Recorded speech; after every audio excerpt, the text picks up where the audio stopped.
Muy buenos días, estoy muy encantada de poder darles otra vez la bienvenida aquí en este ciclo de conferencias que estamos armando con Ana Buto sobre Tierra del Fuego, representaciones, invenciones y violaciones del fin del mundo. Bueno, estamos muy contentas de que estén acá y directamente le voy a pasar la palabra a Ana Buto, que les va a presentar formalmente, debidamente. Florencia Baliña y Marta Penos van a presentar esta conferencia a la que le cambiaron levemente el título, así que se los voy a contar, que denominaron Aventuras en el fin del mundo, apropiaciones del viaje del Beagle en la literatura infantil, siglos XX y XXI. Para presentar a las presentadoras o a las conferencistas, y las conozcan un poco, Florencia Baliña es licenciada en Artes por la Facultad de Filosofía y Letras de la Universidad de Buenos Aires, magíster en Historia del Arte Argentino y Latinoamericano por el Instituto de Altos Estudios Sociales de la Universidad Nacional de San Martín. Fue adscripta en la Cátedra de Historia de las Artes Visuales, Europa, siglos XVI-XVIII, en la Facultad de Filosofía y Letras de la Universidad de Buenos Aires. Actualmente forma parte del proyecto UBASIT Género y Géneros Pictóricos, un estudio de la pintura europea en la colección del Museo Nacional de Bellas Artes, siglos XV al XVIII. Desde 2017 trabaja en la Dirección Nacional de Museos del Ministerio de Cultura de la Nación de Argentina, donde colaboran en el desarrollo de exposiciones, publicaciones y programas públicos. Sus investigaciones se centran en la producción de imágenes como documentos históricos durante el siglo XIX y en las relaciones que estas piezas proponen entre arte y ciencia. Tienen preparación el libro Avatares del Imperio en el Río de la Plata, grabado sobre las invasiones inglesas, en un título provisorio que puede ir redefiniendo, que recoge la investigación realizada para su tesis de maestría. Marta Penos es doctora en Historia y Teoría de las Artes por la Universidad de Buenos Aires, miembro de la Academia Nacional de Bellas Artes, profesora titular regular de Historia de las Artes Visuales Europa, siglos XVI-XVIII, en la Facultad de Filosofía y Letras de la Universidad de Buenos Aires. Ha sido profesora adjunta de Historia de las Artes Visuales América, siglos XVI-XVIII, en la misma universidad, y profesora titular en el Instituto de Investigaciones sobre Patrimonio Cultural de la Universidad Nacional de San Martín. Fue profesora, sigue siendo profesora de cursos y seminarios de grado y posgrado en universidades de Argentina, Ecuador, Francia e Italia, donde hablábamos antes, formó a un montón de gente, a todos los que estábamos buscando temas que tuvieran que ver con antropología y arte. Dirige regularmente proyectos de investigación y tesis de posgrado.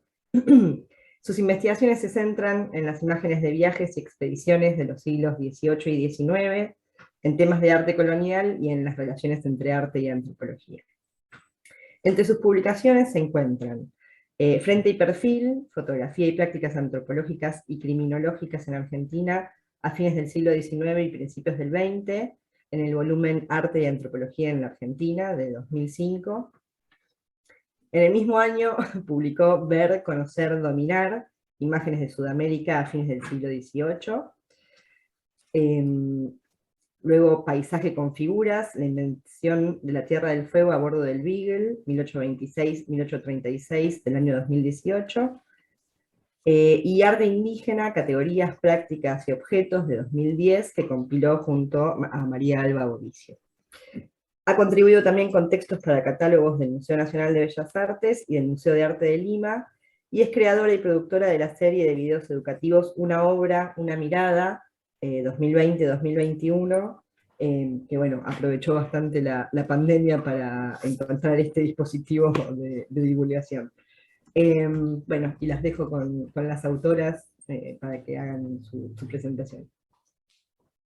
Bueno, muchas gracias. Queremos expresar nuestro agradecimiento a Claudia y a Ana por esta posibilidad de presentar este trabajo que todavía está en proceso, pero que creemos, esperamos, poder presentarles avances significativos.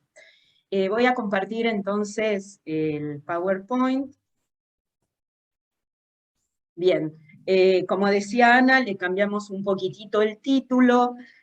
Originalmente hablaba del tema del exotismo, ¿no? La exotización, pero pensamos que el término aventuras da bien digamos, en el núcleo un poco del material con el que estuvimos trabajando.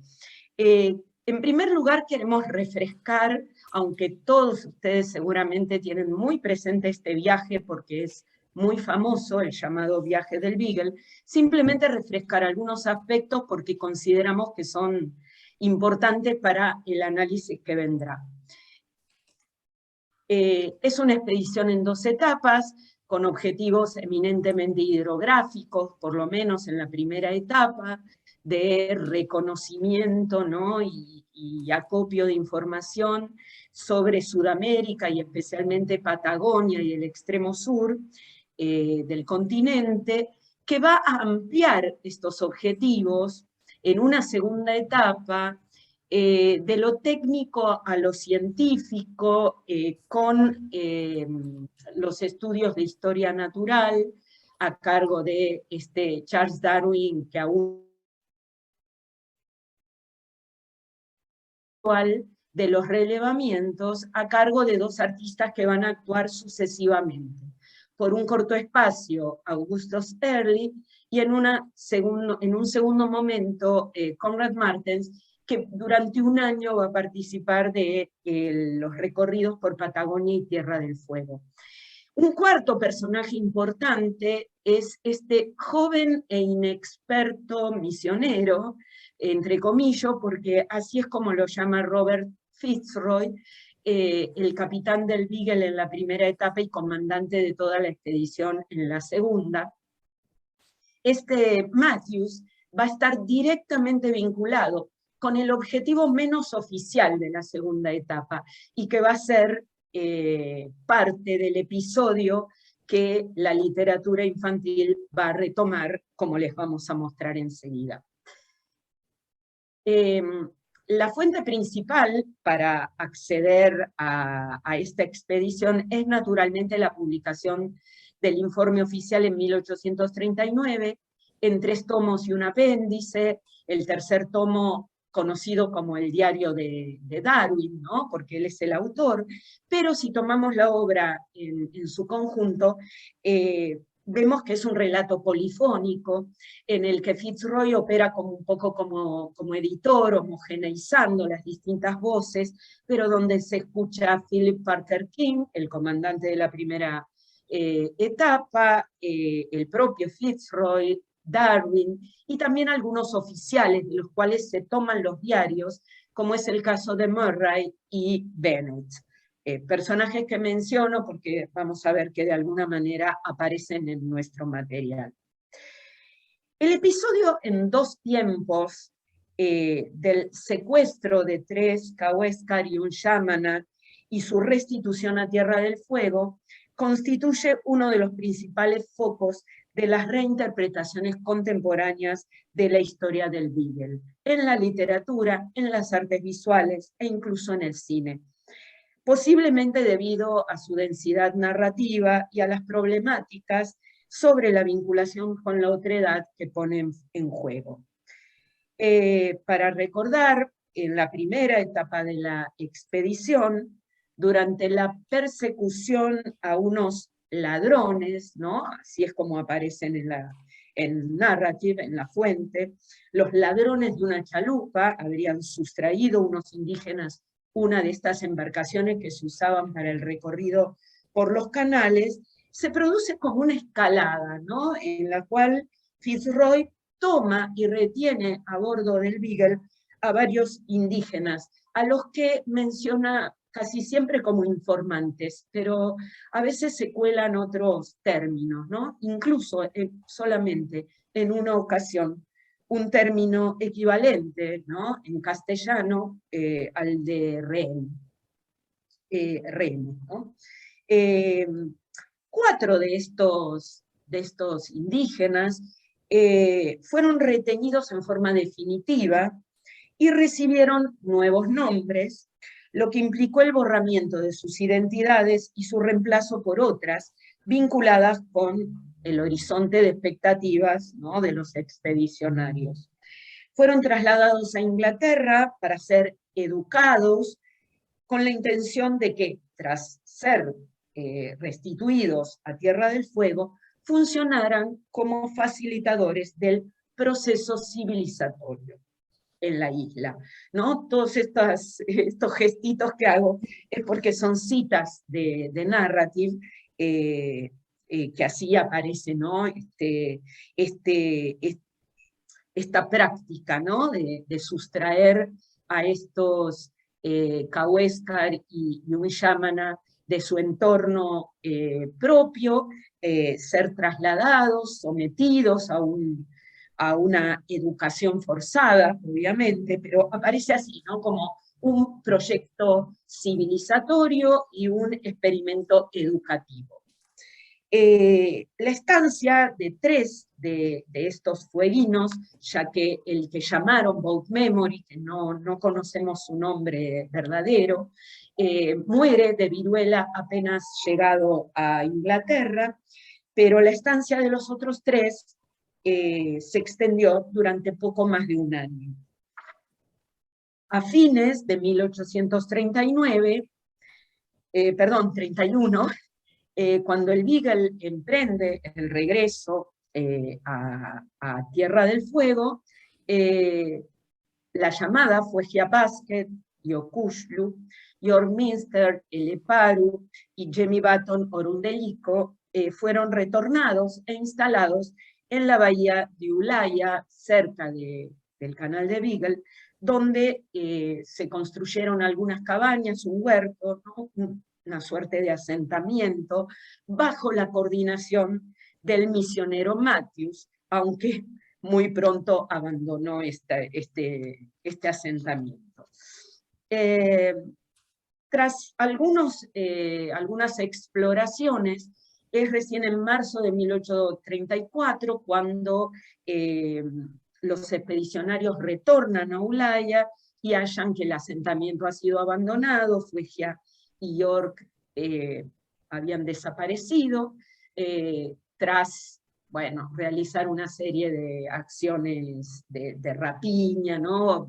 Roban herramientas y cosas que estaban allí en esta suerte de colonia, y Jemmy se había integrado nuevamente a su grupo, reencontrado con parte de su familia, tomado esposa, todo esto según cómo aparece en la fuente oficial, y aquí, bueno, tenemos circulada a la esposa de Jemmy, aquí arriba a la derecha, que un poco hace contraste con Yokushlu Fuegia, ¿no?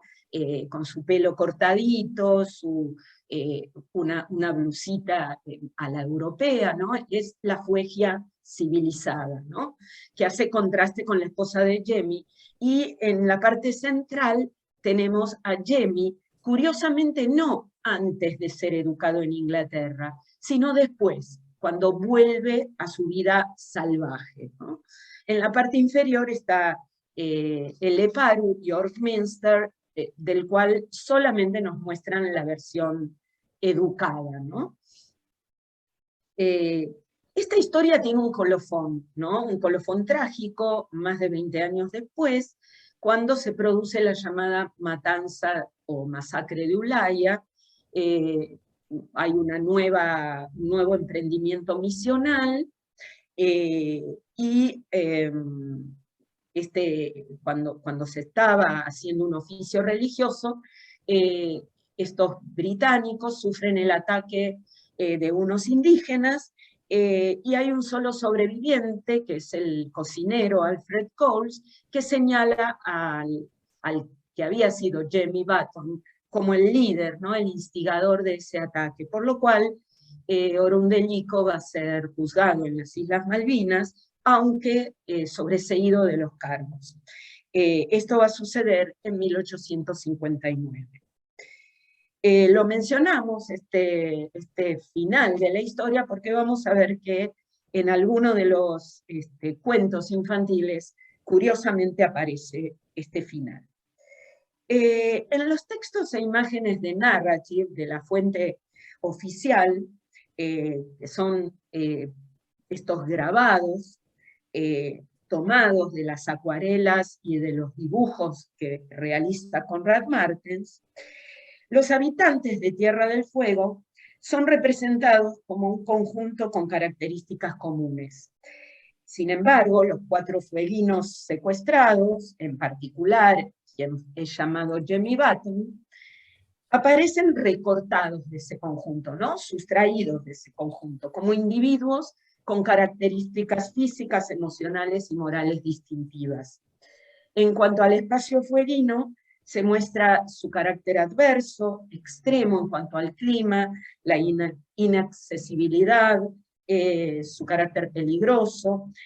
Por momentos, sin embargo, esto equilibrado con toque sublime por la posibilidad de contemplar la majestuosidad, sobre todo de algunas elevaciones, como el Monte Sarmiento, que generan esta mezcla de placer, ¿no?, e inquietud y temor, ¿no?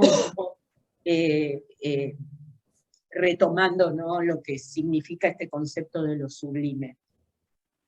Y también cuando aparece el Beagle en las imágenes, ¿no?, como podemos ver aquí o aquí, esta presencia supone como una suerte de apropiación simbólica, ¿no?, del espacio fueguino, donde, bueno, la nave aparece de alguna manera como el índice, ¿no?, de este proceso civilizatorio de esta parte del mundo que está a cargo de los británicos. Todas estas imágenes tienen, digamos, operan en una tensión entre el aprendizaje de Conrad Martens como paisajista, de acuerdo a las pautas, ¿no?, del paisaje inglés y europeo en general, y lo que él efectivamente observa, ¿no? Todo el tiempo las imágenes están trabajando en esta tensión. Flor. Bueno, tomo la posta. Aprovecho también para agradecerles a Ana y a Claudia por la invitación. Antes como de meternos de lleno en el análisis de estos 4 cuentos infantiles, queríamos esbozar, digamos, el marco general de la investigación. Con Marta estuvimos rastreando cómo este viaje generó un montón de apropiaciones y reinterpretaciones en el campo de las artes visuales, del cine, de la literatura para adultos, además de la literatura infantil. Las distintas apropiaciones que fuimos rastreando, pensamos que se alinean con esta tendencia muy propia del arte contemporáneo de revisitar los relatos canónicos y poner en discusión determinadas imágenes, iconografías, representaciones normativas, discursos oficiales, a partir de reapropiaciones que los reactivan y los resignifican. Los distintos materiales que fuimos analizando, de los cuales estas obras de Eugenio Dittborn y de Luis Fernando Benedit son solo un pequeño, digamos, ejemplo, dan cuenta como de la agencia de ideas y de imágenes del siglo XIX que están presentes en la fuente original, en Narrative, como comentaba Marta recién, y al estudiarlas vimos que en estos materiales más contemporáneos encontramos insistencias, pero también fuertes desplazamientos respecto a esos modos de aproximarse a la realidad del viaje. Se apropian de ciertos elementos de la fuente original, como pueden ser las elecciones estéticas. En ese sentido la imagen de la derecha es bastante ilustrativa, los mecanismos narrativos y descriptivos, las formas de representación del espacio fueguino y de sus habitantes, pero muchas veces, como decíamos, se apropian de esos materiales para ponerlos en discusión y para ponerlos en tensión. En el campo de la literatura, el viaje también generó muy numerosas reinterpretaciones. Ahí en pantalla algunos de los títulos que bueno, ponen el foco en general en la figura de Jemmy Button y en términos más generales en la historia del secuestro de estos 4 rehenes fueguinos que Marta detallaba recién. Los abordajes que encontramos en estas piezas literarias son bastante diversas. Algunas aproximaciones apuntan a proponer una reconstrucción histórica que se pretende, al menos desde lo discursivo, como una historia novelada fidedigna, digamos, a los acontecimientos, por más de que están basados en una única fuente, ¿no? Que es la fuente oficial de la expedición, como es el caso del texto de Arnoldo Canclini. Otros textos suponen abordajes de carácter más ensayístico, teóricos, digamos, donde el hecho del secuestro aparece como disparador para una reflexión de carácter más abstracto, si se quiere, y algunos otros textos, como el de Belgrano Rawson, el de Fernández Redondo, la novela de Harry Thompson, apuntan a un desarrollo que es abiertamente ficcional, ¿no? Aparecen los hechos como un disparador para desarrollar relatos que se apartan bastante de ese núcleo duro de lo real. Lo que observamos en estos textos, muy a grandes rasgos, es que dan cuenta de diferentes posicionamientos políticos, ¿no? Hay en muchas de estas historias alegatos a favor de la actuación británica, que parecen defender este rapto o este secuestro como un acto guiado por ideales civilizatorios, y también hay consideraciones muy críticas acerca de la violencia que supone este hecho y sus implicancias, digamos, respecto de las políticas imperialistas en torno a la alteridad, y esto lo mencionamos porque en las piezas de literatura infantil que enseguida vamos a pasar a analizar, también encontramos como esta diferencia en los abordajes, ¿no? Que en algunos casos, bueno, ya vamos a ver, hay una mirada crítica muy explícita, y en otros el relato aparece muy edulcorado y suavizado. Antes de meternos de lleno en el análisis y presentarles estas 4 piezas literarias, queríamos como plantear algunas aclaraciones respecto a cómo está pensada esta primera aproximación al tema, que, como decía Marta, creemos que ya hay como muchos avances para compartir, pero que sentimos es una investigación que está en proceso. Por un lado, no vamos a abordar la categoría literatura infantil en un sentido teórico profundo. Nosotras la estamos usando de manera más bien operativa. Entendemos que se puede identificar un público definido por su edad al que estarían destinadas estas publicaciones a las que nos vamos a referir. Tampoco nos vamos a detener demasiado por una cuestión de tiempo, sobre todo, en ubicar cada una de estas publicaciones, que son de momentos muy diferentes y también de coordenadas, digamos, muy distintas, en cada tiempo y lugar específicos, ni en el perfil particular de sus realizadores, quiénes son los autores, quiénes son los ilustradores, qué formación tienen, si estos libros son parte o no de una colección más amplia, a qué finalidad responde cada una de estas publicaciones. Son un montón de interrogantes de mucho interés, pero que en esta oportunidad no nos vamos a detener tan profundamente en estas cuestiones. Y por otro lado, tampoco vamos a abordar en profundidad la dimensión material de estos objetos libro, ¿no? De estas publicaciones, que son también objetos manipulables, con tamaños, papeles, materialidades muy diversas. Vamos a así concentrarnos, digamos, en las convergencias y las diferencias que podemos rastrear entre estas publicaciones y entre ellas y la fuente original de Narrative, en términos de cómo se representa el espacio fueguino, cómo aparecen representados los habitantes de ese territorio, y cuáles son las selecciones y elecciones que se ponen en juego al momento de abordar la historia de este personaje que es Orun Delico o Jamie Botton. El corpus sobre el que vamos a trabajar y del que enseguida vamos a empezar a mostrarles material está integrado por 4 libros dirigidos a niños y adolescentes, publicados, como les decía, en diferentes épocas. Son de 1977, 97, 2008 y 2013. Toman los 4 como punto de partida la historia del secuestro, y en todos los casos, como se puede apreciar incluso en el título de las publicaciones, el foco está puesto en la figura de Jamie Bottom.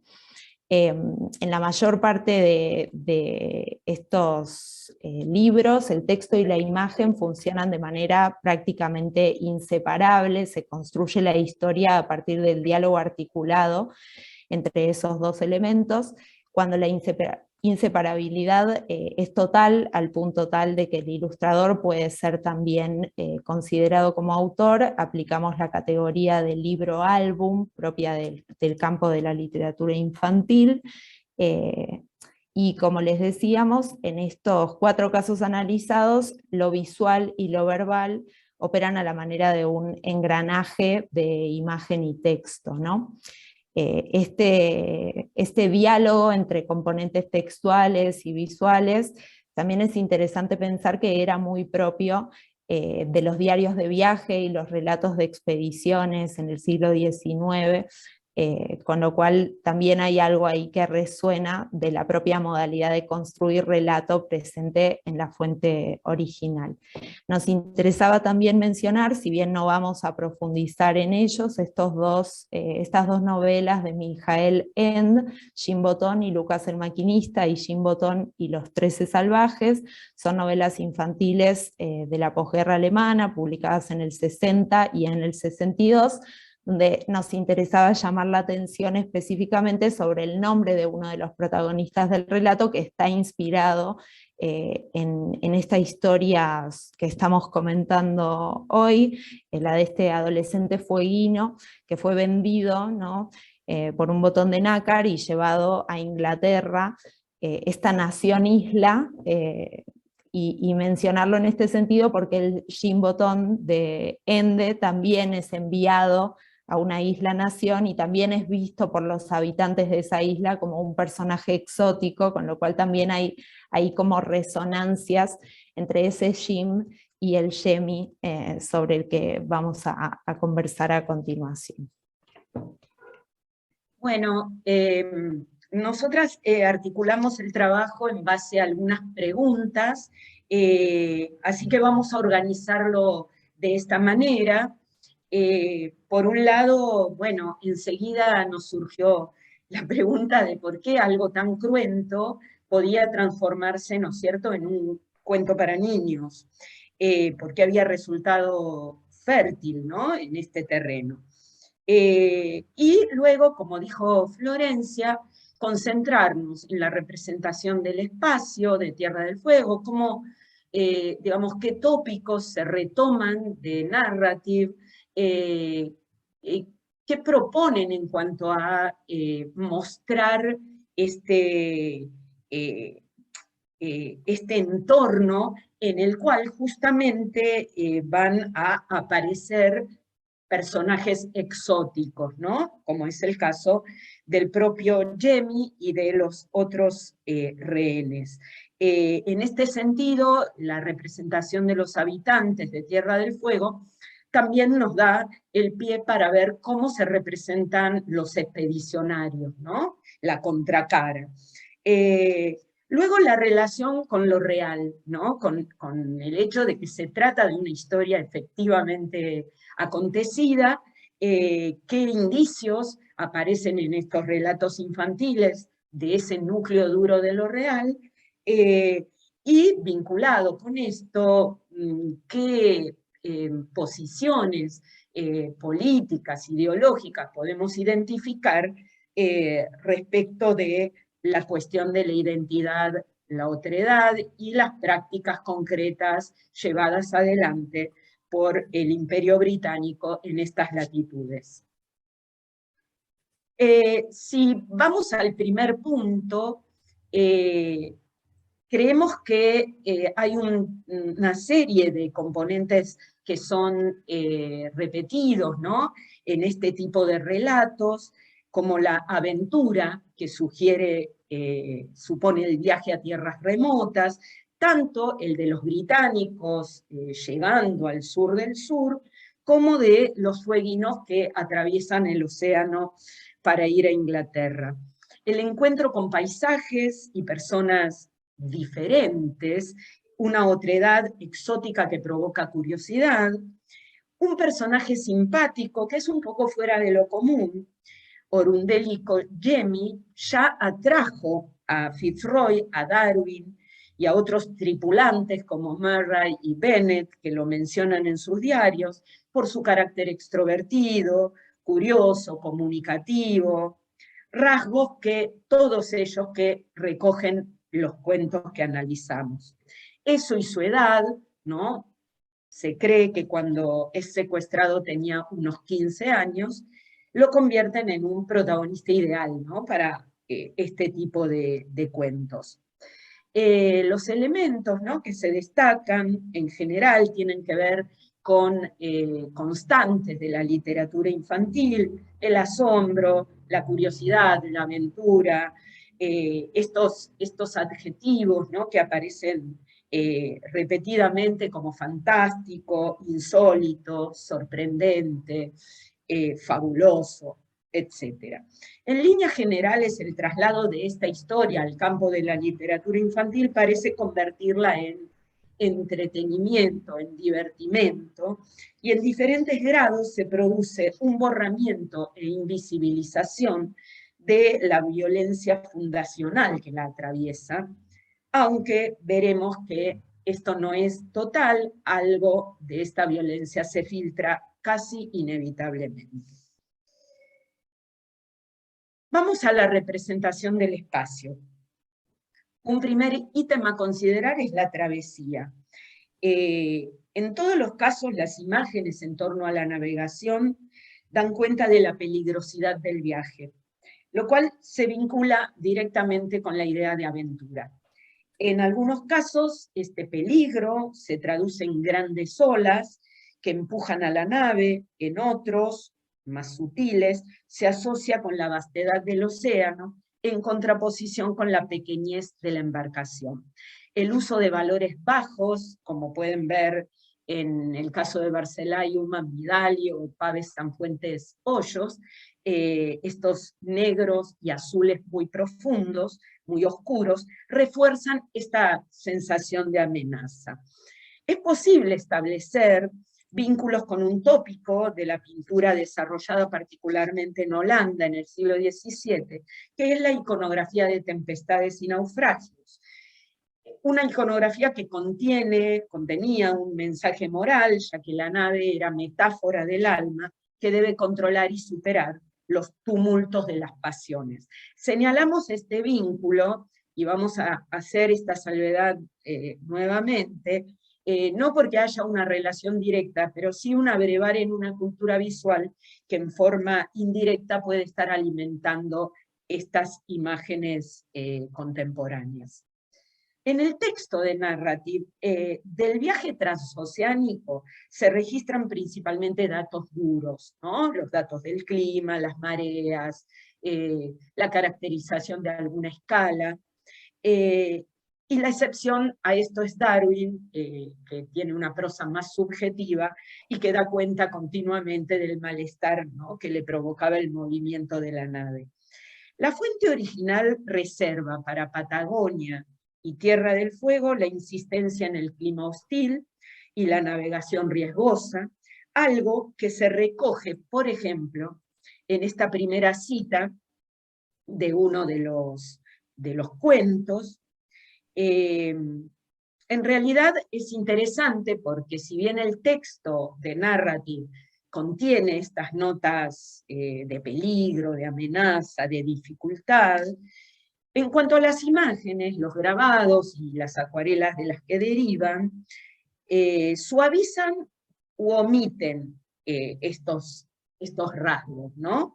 En nuestro corpus lo que vemos es que las ilustraciones de la travesía responden más a los elementos recurrentes de la literatura infantil que a las imágenes propiamente dichas de la fuente original. Si bien vamos a ver que hay en otros subtemas que aparecen en los cuentos, sí hay una relación directa, por lo menos en uno de los casos.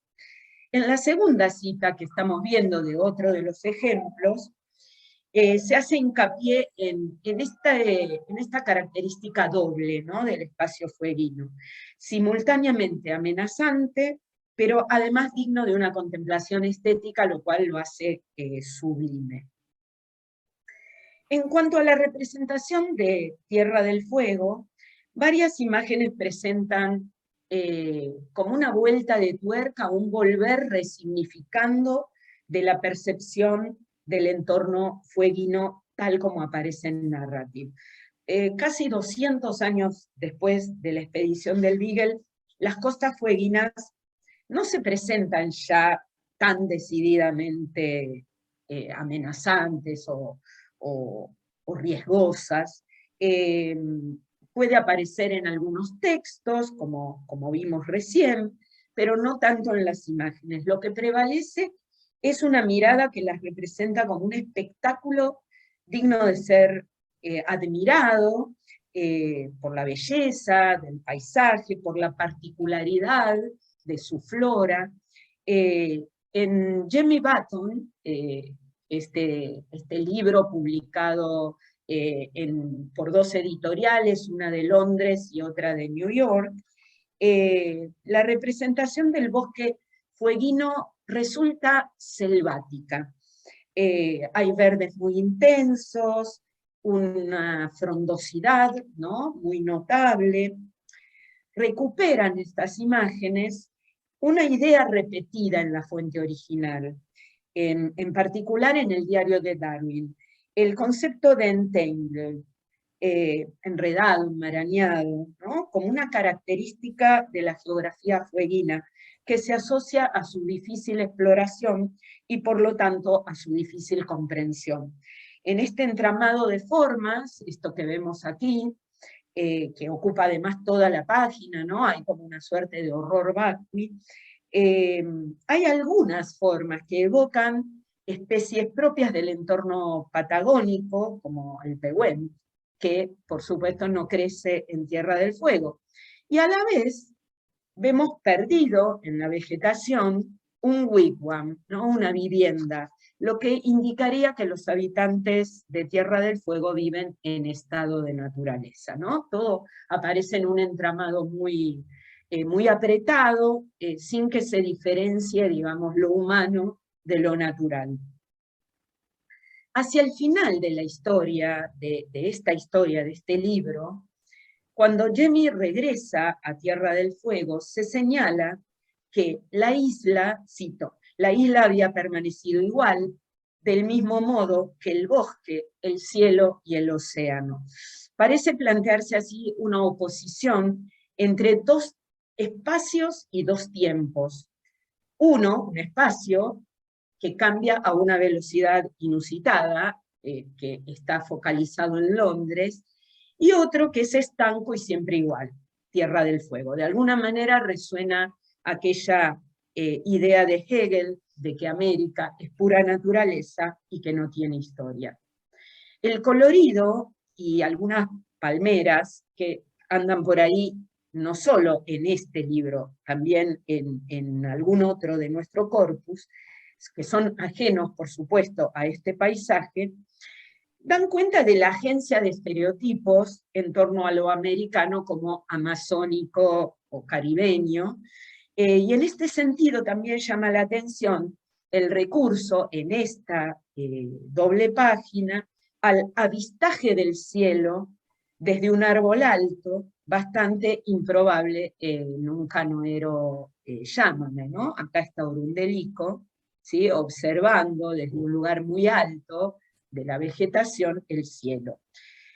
En la percepción de Darwin, tal como aparece en el tercer tomo de Narrative, cuando describe el paisaje fueguino, aparece insistentemente una paleta grisácea y ocre y unas formas confusas desvaídas y opacas, ¿no? Entonces resulta un poco contrastante este partido que toman los ilustradores Uman y Vidali en esta publicación.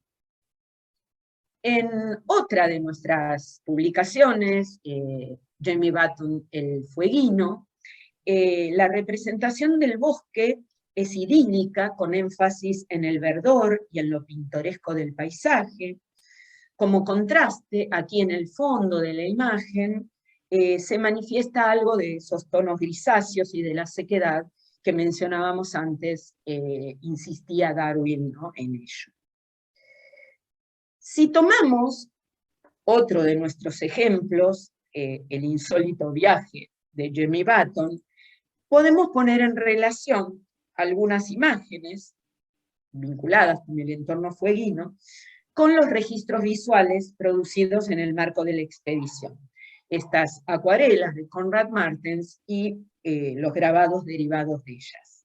Hay coincidencias muy notorias en términos compositivos y de punto de vista, que podemos ver en estos pocos ejemplos que pusimos, y en el caso de esta imagen de la embarcación, es más que indiscutible, ¿no?, la utilización de este grabado producido en el contexto de la primera etapa de la expedición del Beagle. Este libro álbum, El insólito viaje de Jamie Button, evidencia un trabajo de investigación en torno a la fuente original que se explicita al comienzo del libro. Dice: basado en los diarios del viaje del capitán Robert Fitzroy y de Charles Darwin, y en el libro Darwin en Tierra del Fuego de Anne Chapman, entre otras fuentes. Vamos a volver sobre esta característica hacia el final de la exposición. También nos interesaba, digamos, en contraposición con esta representación del espacio fueguino, poner el foco en cómo aparece representado ese otro espacio que es Inglaterra, en algunos de estos cuentos, porque la presencia del contexto inglés es bastante desigual en estas historias. En algunas tiene más peso que en otras, y una que nos llamaba mucho la atención es Jamie Button, ilustrado por Uman y Vidali. Acá es donde se desarrolla más detalladamente la presencia de Jamie en la ciudad, en Londres, y pensábamos que esta idea de entangled, que mencionaba Marta recién, como lo profuso, lo enredado, lo difícil de transitar o de comprender, también puede aplicarse aquí, ya no al contexto natural, sino al urbano, ¿no? Una versión civilizada, podríamos decir, de esa foresta fueguina tan enredada. Londres aparece como un espacio enorme en proporción con las figuras, que están trabajadas de forma muy pequeña, como pueden ver, miniaturizadas. La ciudad está repleta de personas anónimas, desbordante de estímulos en los edificios, en los comercios. Esta idea de lo desbordante aparece también en el propio texto que acompaña las imágenes, donde se hace hincapié en que Jamie se siente muy pequeño en ese contexto. Se insinúa muy sutilmente, creemos, la peligrosidad y la amenaza del espacio civilizado de la ciudad para este fueguino, en tanto la experiencia lo hace sentir pequeño, como les decía, y de alguna manera esto podría operar como un espejo de esa hostilidad que representaba Tierra del Fuego para los visitantes civilizados, ¿no? Como un camino de ida y vuelta en términos de esa percepción de peligro, de lo amenazante.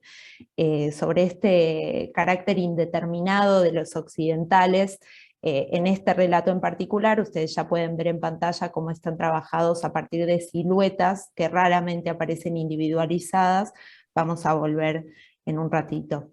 Nos parecía interesante llamar la atención sobre el hecho de que en la representación de Jamie, entre la multitud indiferenciada que pueden ver del lado izquierdo de la pantalla, él es el único que aparece desnudo, rodeado de estas damas y caballeros con los rasgos de civilización muy exacerbados, ¿no? Tienen pipas, galeras, vestidos, sombreros con plumas, como esa voluntad de establecer un contraste visual muy, muy exacerbado. En el insólito viaje de Jamie Bottom, que es la imagen que les vamos a mostrar a continuación, prácticamente no hay indicios de la ciudad, sino que la presencia de los fueguinos en el territorio británico es retratada en la escuela de la parroquia de Walthamstow, que es donde se quedaron, digamos, durante su estancia en Inglaterra. Se alojaron en una parroquia de la Church Missionary Society, ubicada en Walthamstow, al norte de la capital. Ahí funcionaba esta escuela, los fueguinos se quedaron en la casa del director, que fue el encargado de darles clases de inglés, clases de religión, de enseñarles el uso de herramientas, conocimientos básicos de agricultura. Ahí en la imagen pueden ver como una institutriz les está enseñando a tomar el té, ¿no? Hay una tacita dibujada que tiene indicadas las palabras taza y té. En esta imagen, recuperando un poco una alusión que hacíamos antes a la pintura de naufragios, nos parecía interesante señalar cómo resuenan ciertos modelos de representación de la campiña inglesa, esta composición que coloca las figuras en primer plano como dueñas de la tierra en una asociación con el paisaje, entendido en términos de propiedad, ¿no? La idea de una naturaleza domesticada por la cultura o por la civilización, que se podría traducir en un concepto de Dennis Cosgrove que nos parecía pertinente, que es el de gardening.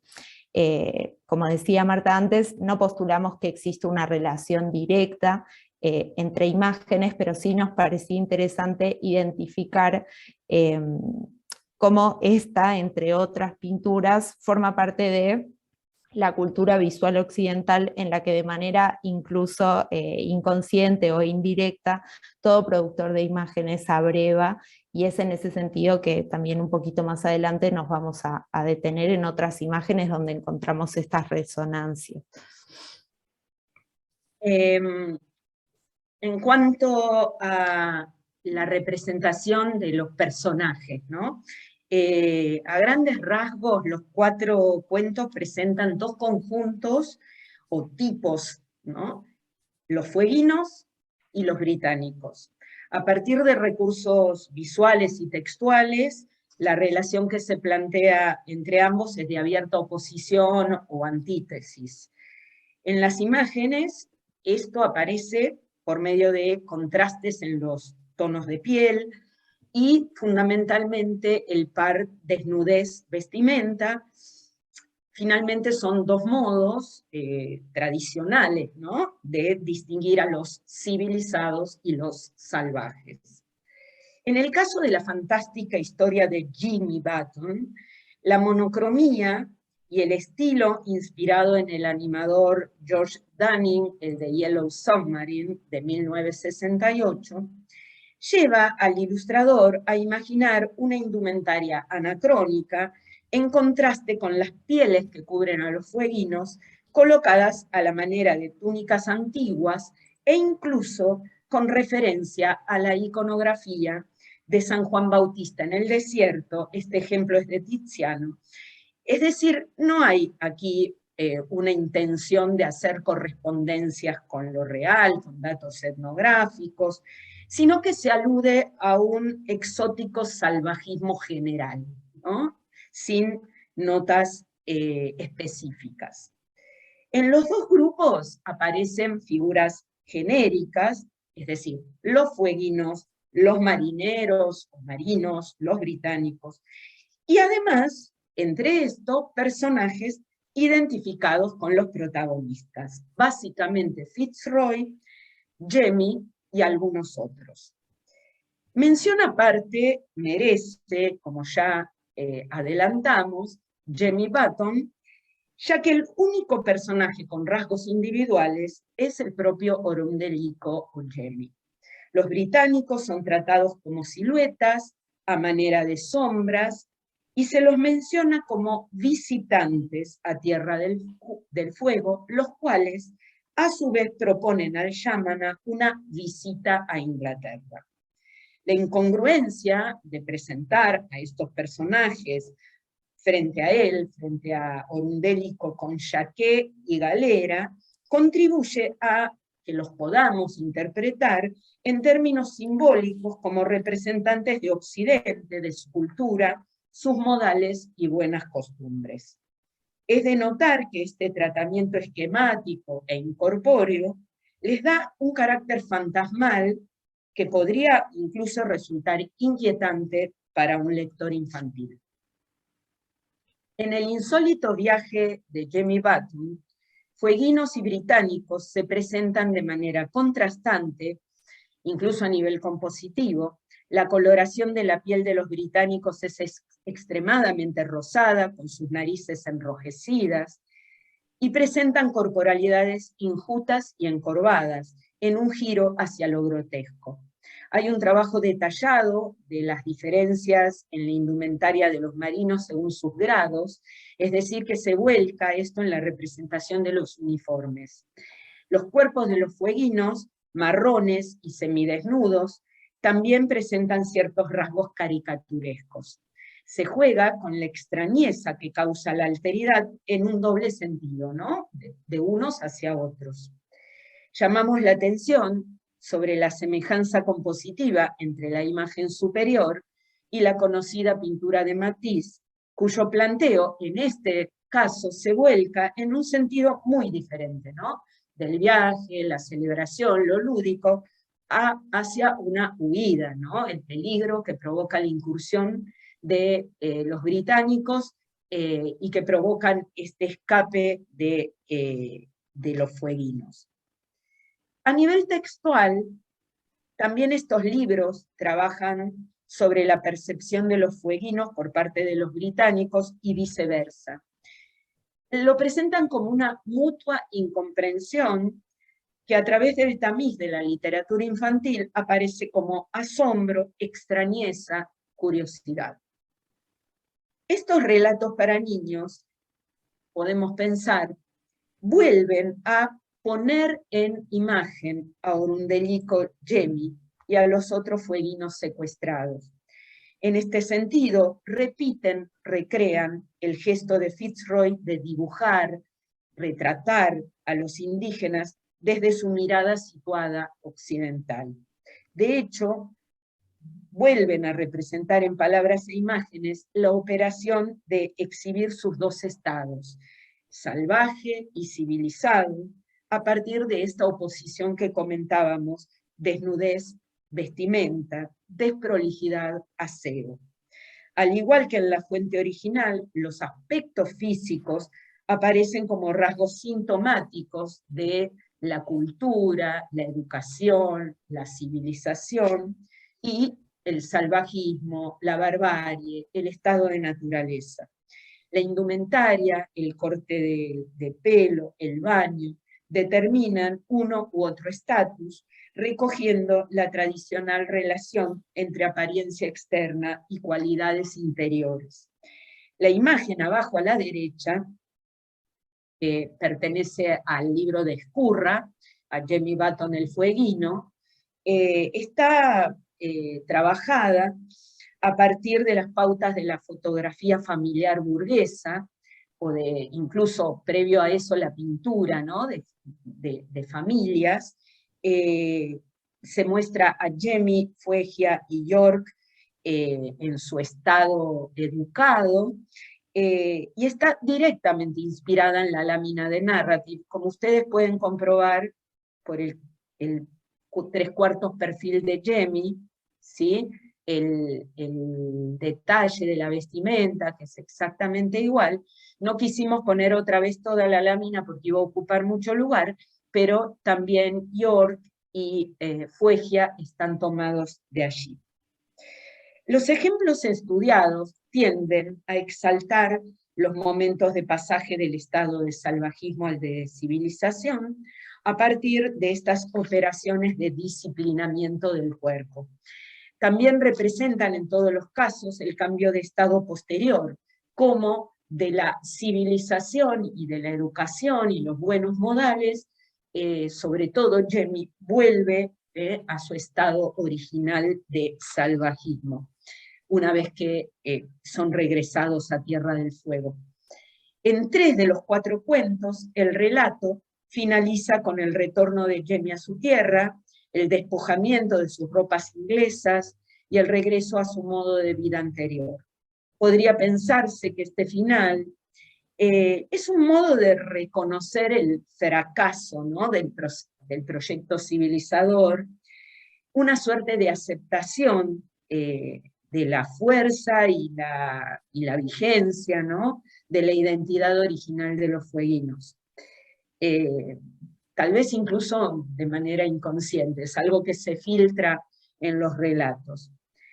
A la vez, este final es el menos cruento, ¿no?, al omitir el episodio posterior que tiene como protagonista Orundellico, la llamada Matanza de Ulaya, en 1859. Por eso no deja de ser llamativo, dado el tono conciliador de todo el relato, la inclusión de este último episodio en el libro de White Castaña.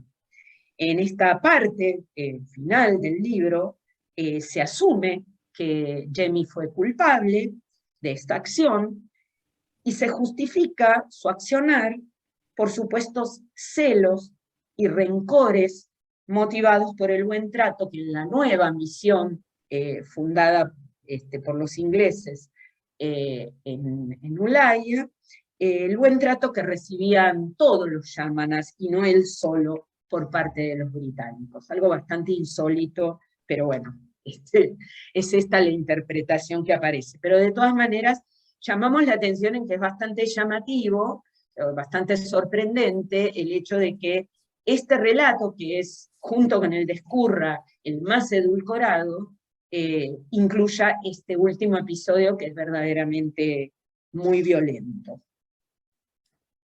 La última instancia de lo que queríamos comentar en esta presentación tiene que ver con ver cuáles son los recursos que estos distintos cuentos ponen en juego para señalar el vínculo con lo real, ¿no?, con ese núcleo duro de realidad del que parten, ¿no? Y por otro lado, analizar en relación con eso cuáles son los posicionamientos que evidencia cada uno de estos relatos. Lo que encontramos es que en todos los casos hay referencias más o menos directas al hecho de que la historia que se cuenta es real o que parte en algún sentido de la realidad, si bien esos recursos son heterogéneos y es posible identificar distinto grado de compromiso en el desarrollo de una historia fidedigna. Asimismo, los posicionamientos en torno a la actuación británica, como adelantábamos al principio, son variados en algunas piezas, así como en algunas piezas de literatura para adultos señalábamos que veíamos que el secuestro aparecía como un acto noble guiado por estos ideales civilizatorios. Eso en el tamiz de la literatura infantil parece traducirse en algunas ideas asociadas con el viaje, sobre las que voy a hablar ahora, como son plantear el viaje como una invitación o como un regalo por parte del capitán Fitzroy a estos amigos fueguinos.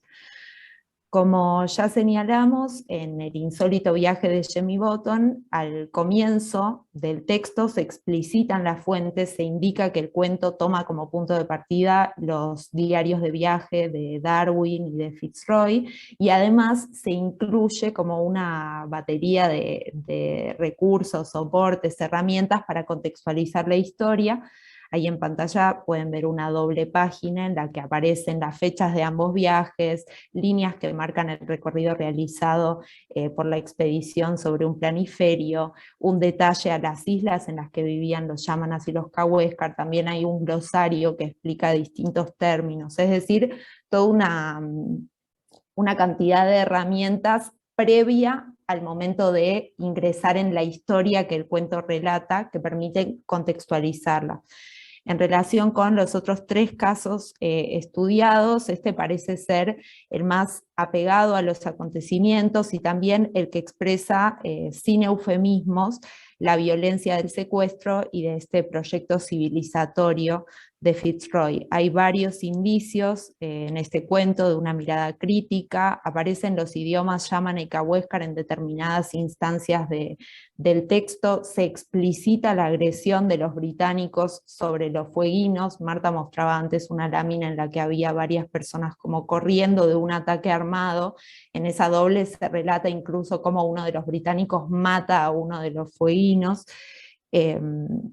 Se incluye la muerte de Boat Memory por contraer viruela, y como pueden ver en esta doble, la operación del secuestro aparece explicitada con los términos rapto, secuestro, rehenes.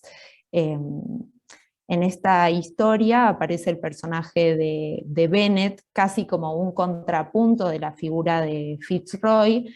Cuando el capitán le cuenta que está pensando en llevarse a los fueguinos a Inglaterra, Bennett responde, cito, «¿Será necesario llevar a estos salvajes tan lejos? Ellos se ven felices en su tierra y con sus familias no parecen necesitarnos», casi como si estuviera encarnando también esta voz de la mala conciencia occidental a la que hacíamos referencia anteriormente.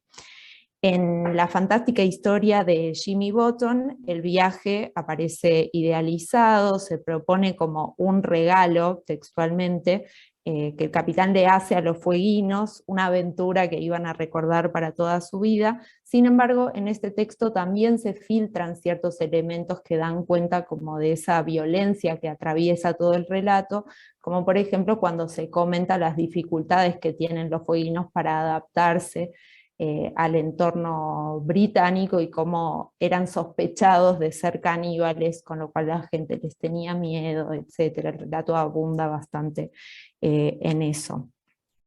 En Jemmy Button, por otro lado, la indicación de que se trata de una historia real aparece recién cuando el cuento termina, ¿no? Con una suerte de nota o colofón, donde se incluye un relato bastante suavizado, donde aparecen incluso algunos errores históricos, en el que se omiten por completo a los otros tres rehenes, y recién en esta instancia, una vez que el cuento ya terminó, se explicita el verdadero nombre de los personajes, de Jemmy como Orundelico, se individualiza a estos visitantes anónimos como Fitzroy y Darwin, y se incluyen también topónimos específicos para identificar esto que antes en el relato aparece como la isla, sin mayores precisiones, y la ciudad, ¿no? El abordaje de esta narración, como creo se desprende de lo que presentamos hasta ahora, es muy ingenuo, ¿no? Desde la primera página, este viaje al otro lado del mundo aparece como el deseo de un muchacho que vive en una isla lejana, y los visitantes, estas figuras anónimas, sin rasgos que permitan individualizarlos, parecen no hacer más que cumplir con ese anhelo de este niño de salir a recorrer el mundo. Como ya dijimos, el secuestro aparece invisibilizado. Jemmy Button es invitado por estos visitantes caracterizados como gentlemen a probar el idioma, a ver las luces del mundo civilizado. Los conceptos de visitante, de visita, diluyen como esta relación política entre dominados y subalternos, que aparece totalmente edulcorada o no aparece. Y en esta doble pueden ver la escena del intercambio, que no aparece como tal, ¿no? La cita permite ver que los visitantes le dan un botón a la familia del fueguino, y deciden llamarlo Jemmy Button, pero esta situación de intercambio no se explicita, se habla de este botón como de algo muy valioso, que está hecho de la más magnificente perla del océano, insinuando de alguna manera una posible equivalencia con el desarraigo que implica como trasladar una vida humana a un contexto tan lejano. Finalmente, en Jemmy Button, el fueguino, la versión de Ezcurra, es posiblemente el relato más alejado de los hechos. Si bien recupera los nombres de los personajes históricos, aparece el propio Jemmy, Fitzroy, Darwin, el anclaje en este núcleo duro de lo real es muy débil, la narración se estructura de manera muy idealizante, eludiendo cualquier dimensión política. El texto tiene toda una primera parte, de la que acá hay solo un pequeño extracto, en el que se describe a los yámanas, su modo de vida, su entorno, y en la segunda parte se narra la historia ficcional de un niño yámana que desde que tiene 8 años hasta que después de pasar por el Kina, sus padres lo dejan a cargo de un supuesto brujo malo, que es el que lo entrega junto a un amigo a Fitzroy. Entonces esta autora inventa para estos dos personajes, que luego son llamados Jemmy Bottom y York Minster, identidades ajenas a las de Orundeliko y el Leparu, dándoles nombres diferentes, que son Miakana y Makuru, dándoles la misma edad, no tenían la misma edad, y omitiendo la pertenencia de El Leparu o York Minster a un grupo diferente al de los Yamana. Una vez que están en viaje, en el relato aparece una muchacha a bordo y así se constituye este trío de Jemmy, York y Fuegia, y nos parecía interesante compartir esta cita y esta imagen que ven en pantalla, justamente porque la responsabilidad del secuestro en este relato no recae sobre los británicos, sino sobre esta figura de un brujo malvado, Jekamush, que es el que los entrega, ¿no? O sea, en lugar de secuestro o rapto, el título del capítulo es La entrega. Para cerrar, aunque sea en forma provisional, esta parte del trabajo, recogemos entonces algunas cuestiones. El disparador de todos los relatos infantiles estudiados es la historia de los rehenes fueguinos, aunque según vimos se atienen al informe oficial de la expedición y a otras fuentes en diferentes grados y por diversas vías. Orundeliko, Jemmy, aparece como personaje ideal para este tipo de relatos debido a su corta edad y a las características que ya en la fuente original lo distinguen, como dijimos antes, su simpatía, su carácter curioso, y este supuesto incluso deseo de mimetizarse con los británicos, ¿no? de ir hacia la cultura occidental voluntariamente. En cuanto al tipo de aproximaciones a esta historia que está atravesada por el colonialismo, por las prácticas aculturadoras, estas aproximaciones que se proponen, ¿no? para las infancias, como dijimos, algunos relatos dan cuenta de una mirada crítica, mientras que en otros la dimensión conflictiva está muy moderada y hasta invisibilizada. Al respecto, resulta muy ilustrativo detenerse en los términos con que los textos refieren al secuestro. Rapto, pero también invitación, regalo, entrega, ¿no? Todos estos términos que un poco dan cuenta del posicionamiento político e ideológico de cada uno de estos cuentos. Ahora, lo interesante, y queríamos volver sobre algo que ya habíamos mencionado, es que incluso en los casos en los que el secuestro aparece muy suavizado, como regalo, como invitación a una visita, esta violencia que subyace al relato parece filtrarse, ¿no? Incluso podríamos decir involuntariamente, inconscientemente. Esta superficie pretendidamente lisa de los textos y también de las imágenes, apenas uno se acerca, pone foco, bueno, encuentra las fisuras por las cuales esta violencia asoma. Como dijimos, algunos ejemplos son estas figuras anónimas, espectrales, ¿no? De los británicos en Jemmy Button, donde el texto insiste en que Jemmy en Londres se siente casi en casa, casi uno más, pero nunca del todo, o en el fantástico viaje de Jemmy Button, el énfasis en esta dificultad, esta incomodidad de los fueguinos para adaptarse al contexto occidental. son algunas pocas señales, hay más, pero bueno, queremos hacer notar esto, que seguramente será uno de los aspectos que vamos a profundizar en función de darle, digamos, mayor redondez al trabajo. Bueno, muchas gracias. Solamente les quiero mostrar para que tengan en cuenta un poco la materialidad, el tamaño, el tipo de publicación. Este es la publicación chilena, ¿sí?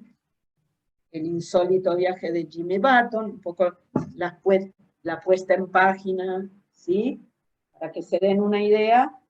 Y el de Isabel Ezcurra, que es bastante curioso el hecho de que la autora, tanto del texto como de las imágenes, es una artista plástica, pero es un caso que descansa bastante en el texto, y las ilustraciones acompañan, refuerzan. Tenemos un tercero físicamente, pero bueno, como Florencia está en otra parte del país, no lo tiene con ella, y nos falta nada más conseguir el texto en inglés, ¿no? Publicado en New York y en Londres, y con muchos premios, cosa que nos ha llamado mucho la atención. Nos falta conseguirlo materialmente, pero creemos que es una dimensión también importante a considerar.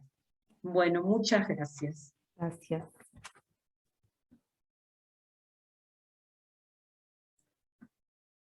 Bueno, muchísimas gracias por la presentación. Bueno, nos quedamos creo que con muchas ideas y preguntas. Abrimos a las preguntas, la que quiera. Creo que no veo a todos, así que no sé si voy a poder pasar la voz. Sí, Pablo, no te veía. Hola, buenas tardes. Gracias. La verdad que fue muy linda la charla. Muy linda, y desde lo visual, por las publicaciones, y bueno, obviamente muy interesante por todo lo que están contando. Y quería hacer un comentario sobre una de las imágenes que pasaron, que es la que muestra a los tres fueguinos sentados como en esos retratos familiares victorianos. No sé si notaron que uno de los pies de Fuegia Basket está sin el zapato. Me pregunto si ahí habrá algún indicio de una supuesta rebeldía de parte de ella, porque me imagino que los cuadros victorianos no mostraban a las mujeres británicas con un pie al aire, ¿no? Sí, Está es un buenísimo. detalle muy bueno, excelente, excelente observación. Hay un gato que está como jugando, ¿no? Con esta parte del cuerpo de Fuegia. Sí, es curioso, y tal vez aluda, ¿no?, a ese carácter salvaje que de todas maneras aflora pese al disciplinamiento que implica el calzado, el vestido. Probablemente, sí, sí. Muy También bueno. Muchas gracias. Gracias ese a mismo ustedes. relato, me parece que está buena la observación. Unas páginas antes, cuando se relata el momento en el que los fueguinos suben a la embarcación, aparece también el momento en el que Fuegia se presenta ante los otros dos fueguinos con una camisa que le acaban de poner un poco a la fuerza, y la camisa está como rota. Mismo en Narrative también aparece la idea de Jemmy como este personaje con mucha intención de vestir estas ropas británicas, y los otros dos personajes mucho más resistidos ante eso, ¿no? Entonces se me ocurre que puede ser un guiño también en ese sentido.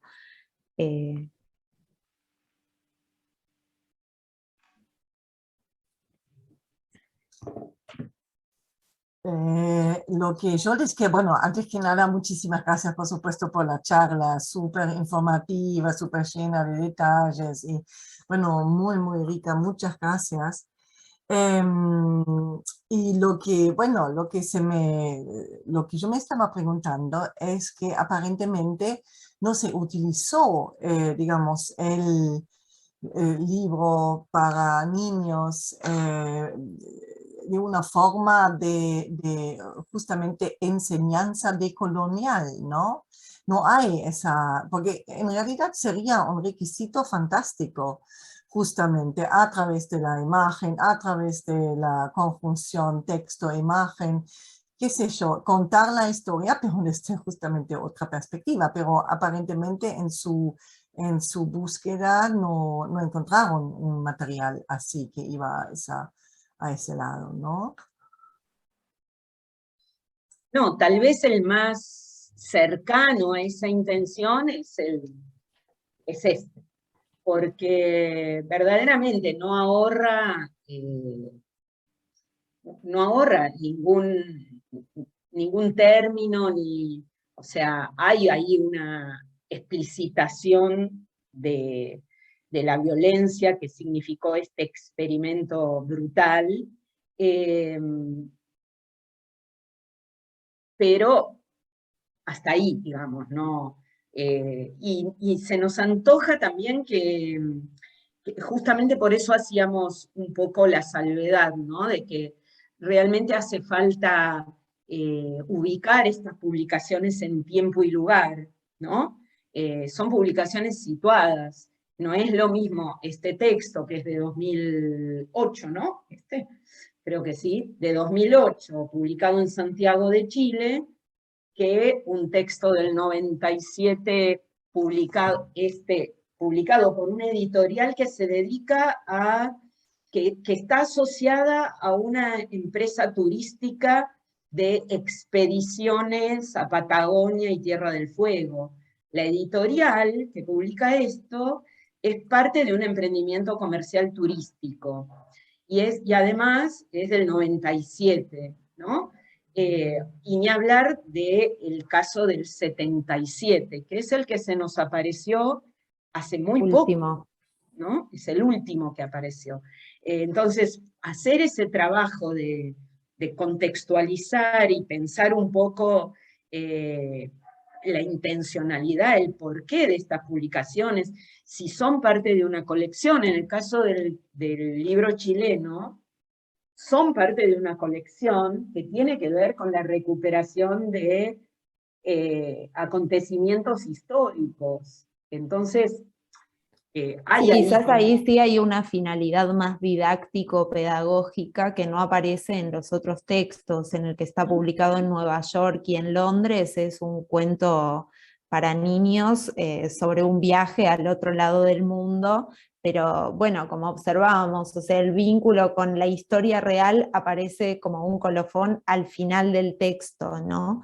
Mientras que en El insólito viaje de Jamie Bottom, esta publicación chilena que mostraba Marta recién, desde el comienzo hay un montón de insumos para poder contextualizar y mismo desde la terminología utilizada, como transmite una versión de la historia mucho menos idealizante y mucho más cruda también. Sí. Hola, buenas tardes y muchas gracias ¿Qué por tal? la charla. Claudia ya me robó las palabras, pero era eso lo que yo quería decir, más o menos. Tengo un par de preguntas para hacerles. En primer lugar, me interesa que han hecho análisis tan profundos sobre la lengua de estos niños, sobre todo de Jamie, ¿no? Conozco algunas de estas obras, bueno, como de casi todas, pero ustedes han hecho trabajo más profundo. ¿De qué manera habla el indio? Es decir, hay muchas veces en general no saben declinar los verbos y los usan en infinitivo, no saben declinar los pronombres, en general hablan con el acusativo, miser o ese tipo de, bueno, confunden plural y singular, etcétera, etcétera. Si tal vez encontraron alguna pista ahí interesante. Y en segundo lugar, al principio de todo, no recuerdo cuál de las dos, mencionó que también estaban trabajando sobre películas y si tienen tal vez algún comentario de hacer sobre una transposición hacia el cine. Gracias. Gracias. Bueno, respecto del habla, me parece un punto muy, muy rico, ¿no? Para indagar. Nosotras somos historiadoras del arte, y si bien nos atrevemos a hacer un poco análisis de los textos, tal vez nos quedamos un poco cortas de las herramientas necesarias, ¿no?, para ahondar en la cuestión, pero sí me parece un punto por lo menos a considerar. En general, en estos 4 textos, los indígenas, y estos en particular, y sobre todo Orundellico, hablan normalmente, es decir, no hay características de su expresión que los diferencien de los británicos. Sobre todo porque, por ejemplo, en la publicación chilena habla con sus pares, ¿no? Habla con su grupo.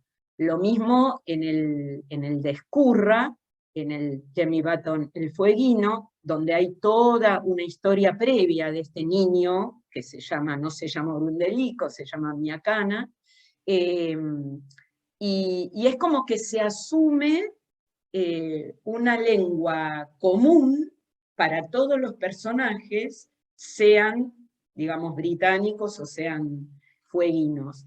Esto es lo que podemos decir hasta ahora, pero como es un punto que me parece importante considerar, tal vez en un pasar el peine fino encontremos como otros indicios.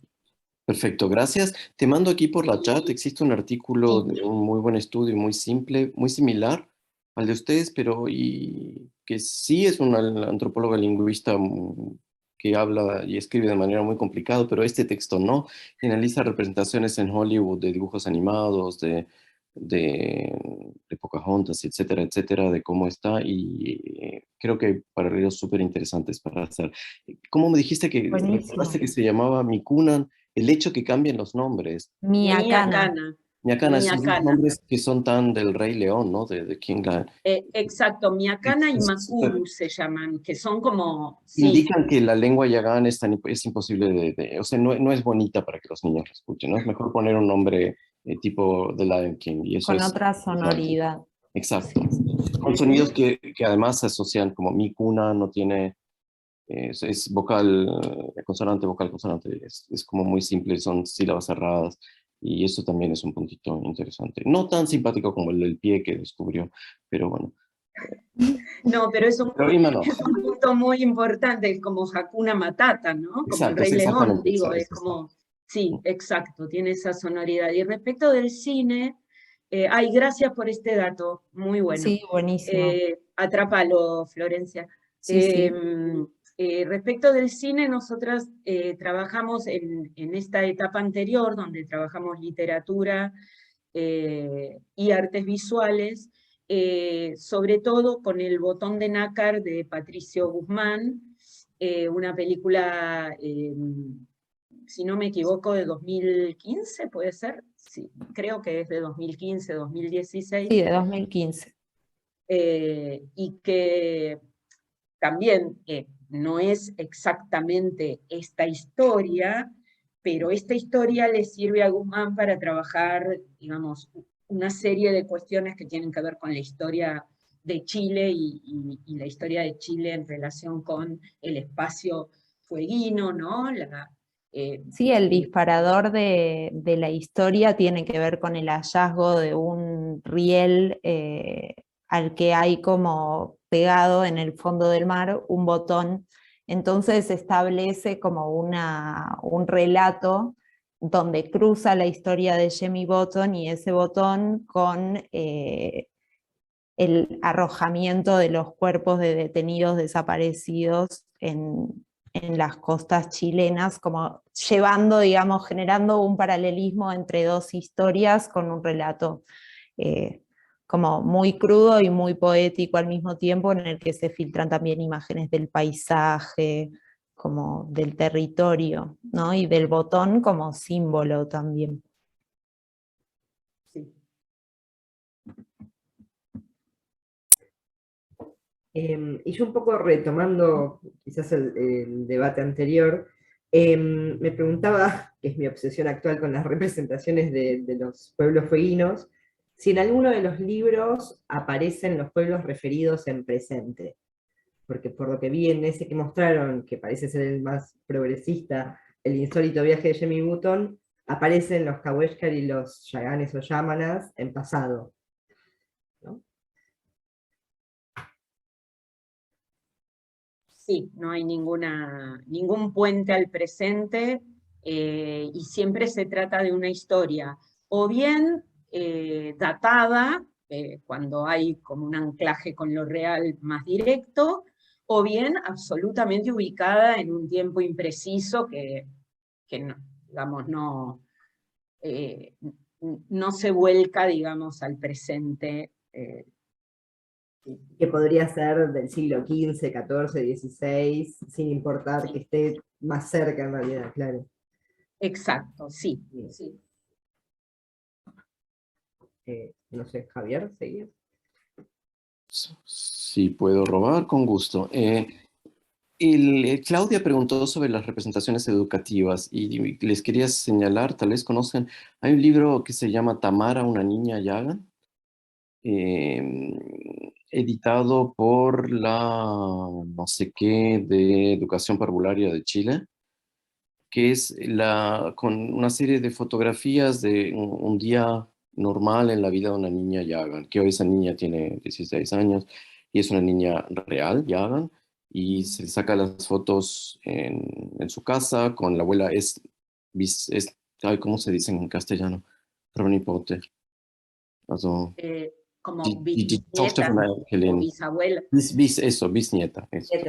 Bisnieta de Cristina Calderón, y entonces está cómo va a la escuela, cómo aprende unas palabras de Yagan, y hace la relación con con algunas fotos, porque van al museo de Puerto Williams, etcétera, y les puede servir como para abonar, porque sí es usada como material didáctico. Y segundo, esto también por la pregunta que hiciste, Ana, pero tal vez ustedes identificaron, me interesa muchísimo cómo se iconiza la figura Yagan y se borra lo Westhar, que es algo muy común. Y todo es en lo Yagan porque seguramente es lo que se asocia con Canueros. Bueno, dos complica la historia. Además de que el niño tiene que ser varón porque es varón y demás, pero además es el hecho de que sea Yagan. Y ahí otra vez les señalo un artículo. Niños conocen tal vez la historia que el náufrago Byron, nieto de Lord Byron, describió que un padre canoero mató a un niño, a su hijo, porque conoce, tal vez este grupo conoce esa historia.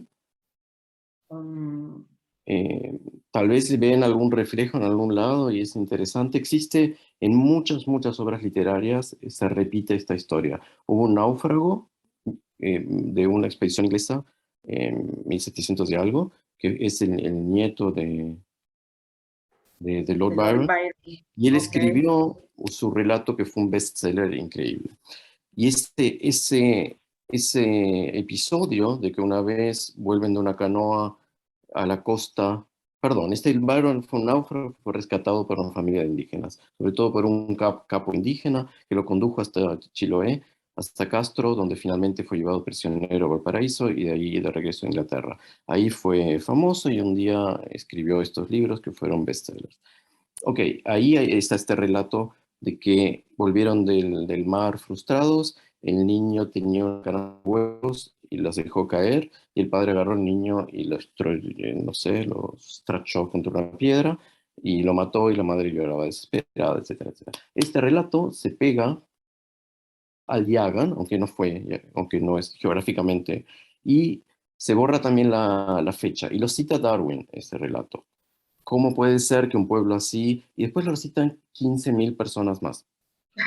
Y en ese artículo aquí hace una comparación con otros relatos de ese naufragio, y se da cuenta que tal vez ese episodio jamás sucedió. Pero a mí lo que me interesa, y aquí va la pregunta, puede ser interesante para alguien que se ocupe de esto, como ustedes o Ana, que preguntaba por las representaciones. Me interesa, ¿por qué? ¿Qué descubrieron de por qué Yagan? O shaman o lo que fuera, pero ¿por qué no? ¿Por qué el Kaweskar es menos sexy para ustedes?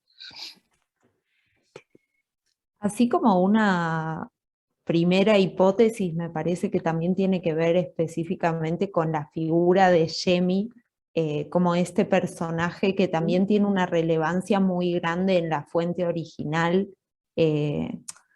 porque se lo plantea como este niño que por un lado es más chico, de edad me refiero, tiene 8 años, ¿no? Es como un personaje con el que los niños se pueden identificar también, por estar más cercano en esos términos, y que tiene todo este abanico de recursos más simpáticos, esta como intención de parecerse a los británicos, mismo en cómo aparece en el relato de Fitzroy esa figura, de no resistir tanto esa invasión y ese gesto de aculturación hasta que la historia termina como termina, ¿no? Una vez que lo regresan y esta masacre a la que se refería Marta antes durante la presentación. Yo creo que ahí hay un factor importante en que sea esta figura la que aparece mucho más rescatada en la literatura, en las artes visuales, en el cine, que la de los otros 3 rehenes fueguinos, aunque los otros 3 eran Cahuéscar, ¿no? También es como el único Yamana y sin embargo el más célebre, digamos, si se quiere usar esa expresión. No sé, Marta, qué.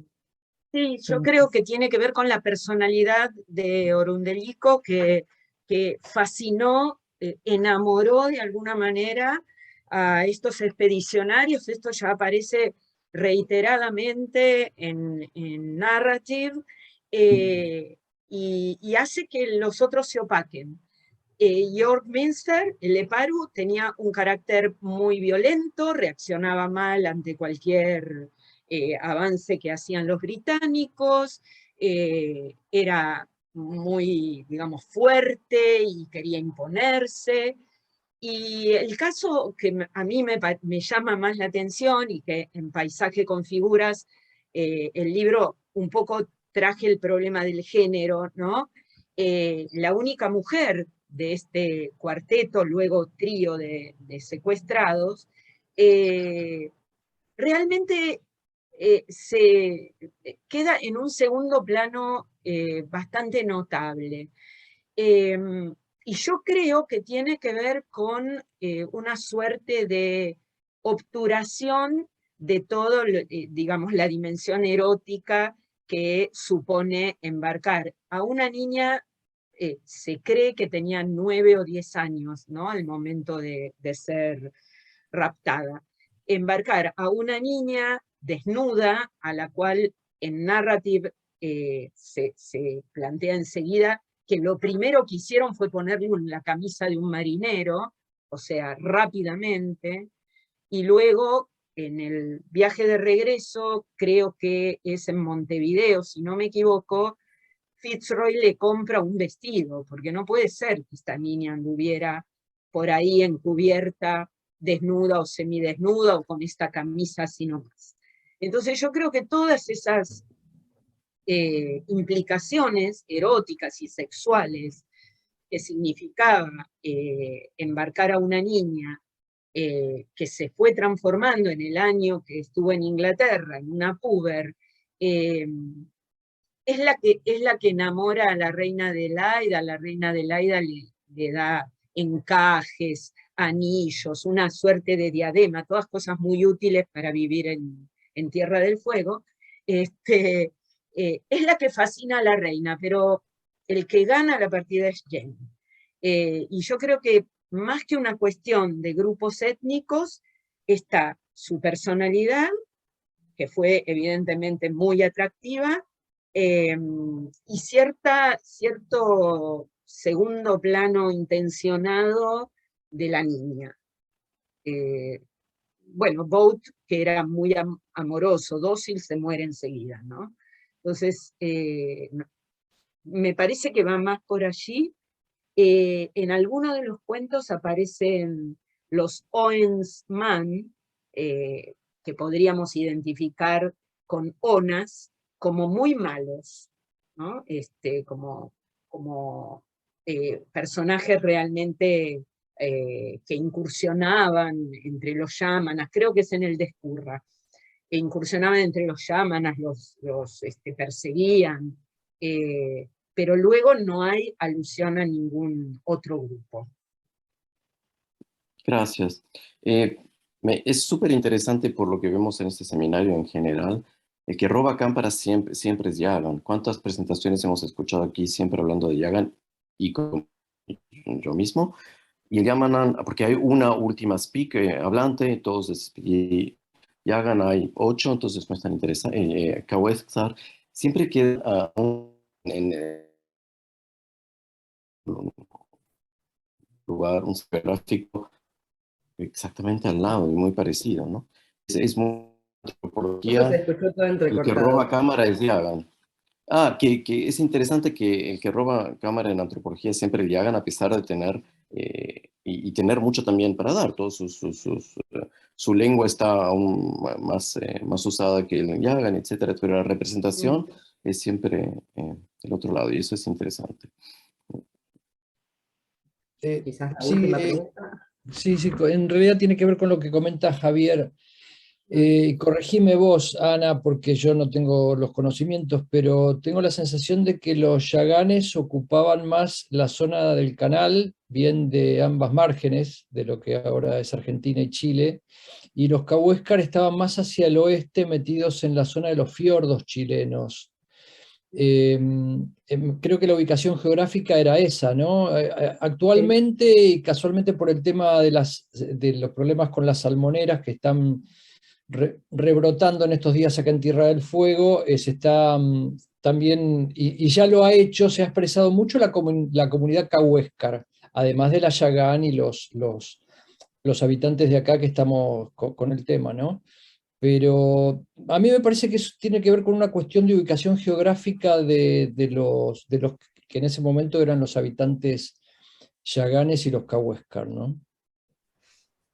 El tema, no sé si tiene relación eso con el itinerario del Beagle, ¿no? No sé hasta qué punto ha llegado más a territorio cahuéscar en su momento que a territorio yagán, pero ya es Pues una tanto ha mera llegado que 3 de los especulación. rehenes eran Cahuesca. Sí, quizás andaban por los canales también, ¿no? Pero me refiero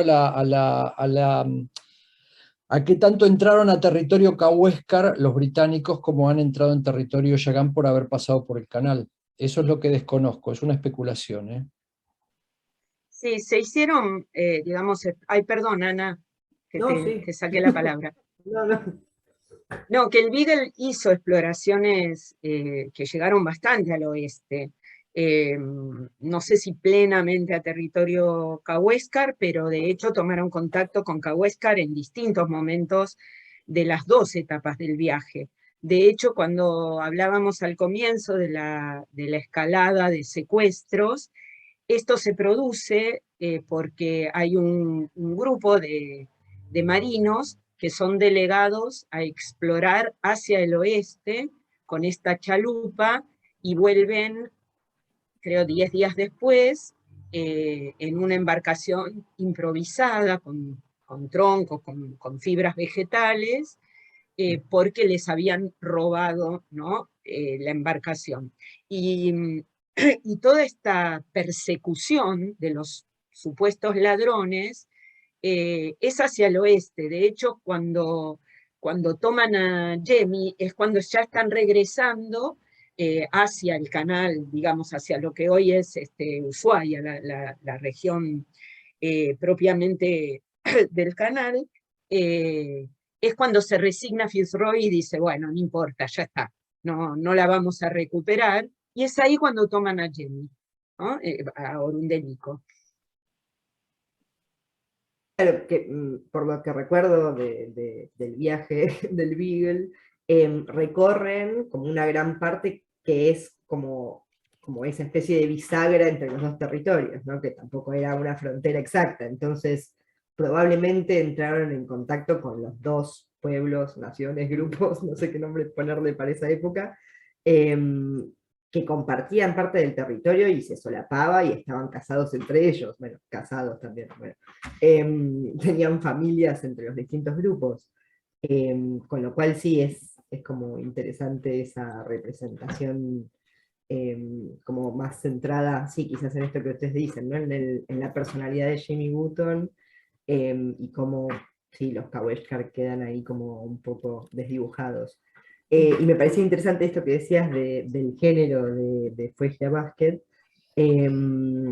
y cómo en algunos de los relatos posteriores a los de Fitzroy, se enfatiza y se subraya mucho que después formó pareja, ¿no? con Le Paru, y todo el tiempo se subraya, ¿no? Que después fueron pareja y entonces ya no era como una mujer sola, sino que, bueno, estaba acompañada, ¿no? Y eso es lo único que se dice de su regreso.